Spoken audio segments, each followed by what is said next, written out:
All right, everyone. So I told you we were going to be doing 5 points every Monday for the next 5 Mondays on how to establish a strong, happy foundational marriage. So as I said, we're hitting 25 years next month. So we're just going to take some time.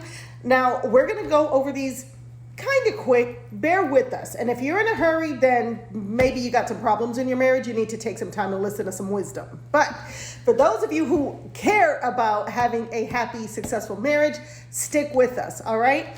So we're going to start with number 1 as the severity of being unequally yoked. So I just did a video on this a few days ago about how the importance of making sure you're equally yoked with the person that you are hoping, planning, expecting to marry.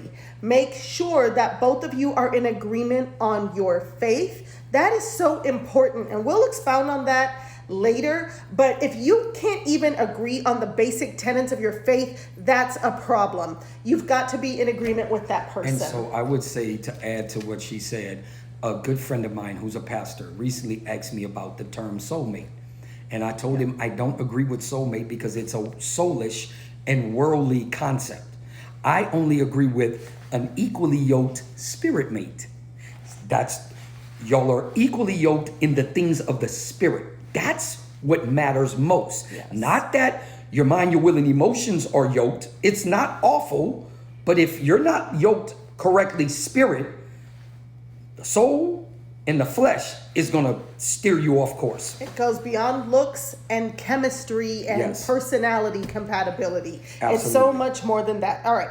Second, marriage is a completion, not a competition. Absolutely. What that means in a nutshell is you were designed by God to complete each other, not compete with each other. You Yes. are one flesh. You should not be competing with the one that God caused you to fuse spiritually in the flesh when y'all came together to do, you know what? Consummate intimacy. You fuse flesh and you also fuse spirit. Yes. You're to complement and complete, not compete and not compare. We will break that down later, but that's the gist of it in a And going short. kind of marrying off of the being unequally yoked, we hear Paul reference the yoke on the oxen. So if the oxen that are working and treading the field are yoked together, guess what? That means they're in agreement. They're both going in the same direction. If they start fighting with each other, your whole farm gets messed up, okay? So think about that in the natural, into the sense of your home and your marriage. And then tied into the If spiritual. y'all are trying to compete and go in different directions, everything gets thrown off. All right, number 3, this is my favorite, one of my favorites. I have a lot, but as we're getting into this stage in life, I'd say we're 1/4 empty nesters. Because we have adult kids now. Do not forsake the date night. This is so important. Yeah, now you have to be intentional. There is no excuse now because we have Yes. full functioning adult kids that work, go to college. There's no babysitting. Whenever we want to take a weekend and go somewhere or just decide to just drive to some other little city in Yes. Texas and have a nice meal or something, we make that a priority. Yeah. And to those of you that do have small children, or maybe you have a limited budget, we were there also. What we would do, and again, your date nights have to be super intentional. We would put the kids to bed, made sure they had full bellies, they were happy, warm bath, lavender on the pillows, all that good stuff. Kids were knocked out. We would have a date night in our living room. We would set up a little charcuterie board, make a nice dinner, feed each other, put on a YouTube channel, some candlelight. So there's ways to do it if you don't have a babysitter and you're on a budget. Do not forsake that date night and be intentional. Number 4, clear, effective communication. This one, I have a little saying. It may sound silly, but if you listen, it can help you a lot when it comes to communication. Common union sanctification. Y'all have things in common when it comes to God, Y'all are in union. Y'all are one. Y'all are not at odds on the deep, more important issues of life. And y'all have set apart. Sanctified means to be set apart. Y'all have set apart the importance of sitting down, coming together, and effectively communicating about plans, goals, visions, and when there's issues and troubles going on, that you talk it out properly and correctly. And with clear, effective communication, that means you are listening more than you are hearing, okay? So show each other respect. Clear, effective communication takes respect. Take turns talking and listen to what the other person is saying. Don't just hear.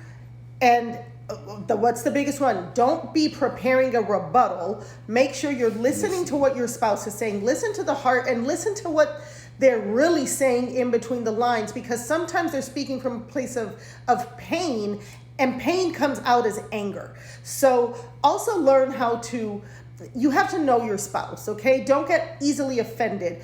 Communicate clear and effective. Last one, super important.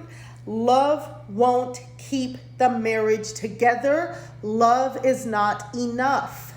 On this one, I'm going to give it a little quick time because it's that important, and it's the one we're closing with. So I want to read 2 scriptures and break them down for you really quick to explain where I got the concept of love doesn't keep a marriage together. Proverbs 24, verse 3-4. Through wisdom, I need my reading glasses, a house is built. Through understanding, it is established. By knowledge, the rooms are filled with all precious and pleasant riches. You can be saved and in love, and the enemy will still destroy your marriage.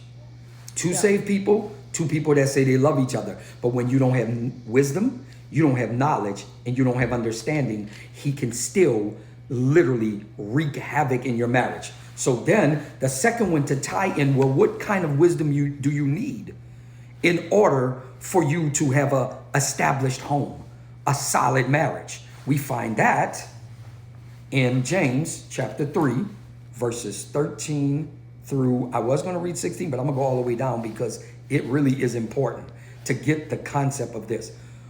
Who is wise and understanding among you? Let him show it by his good conduct, that his works are done in the meekness of wisdom. We're talking about wisdom. But if you have bitter envy, so no spouse should ever have envy or jealousy. Some translations say bitter envy, some say bitter jealousy. They go hand in hand. And self-seeking, some say self-ambition. No spouse should have envy, jealousy, and selfish ambition towards their spouse. That's crazy work. Yeah. But if it says, if you have that in your hearts, do not boast and lie against the truth. This wisdom, so now this is why I wanted to read this. This wisdom does not descend from above. It's telling you where it comes from. It's earthly, terra, earth, right? Terrestrial.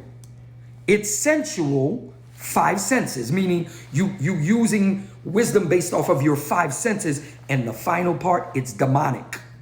So if you're using demonic wisdom, you know your marriage is going to fall apart. That's why it separates it. For where there is envy or jealousy and self-ambition, confusion and every evil thing is there. So that means in a marriage, every single evil thing is there when you have the bitter envy, the jealousy, the selfish ambition, and you're using earthly, sensual, demonic wisdom.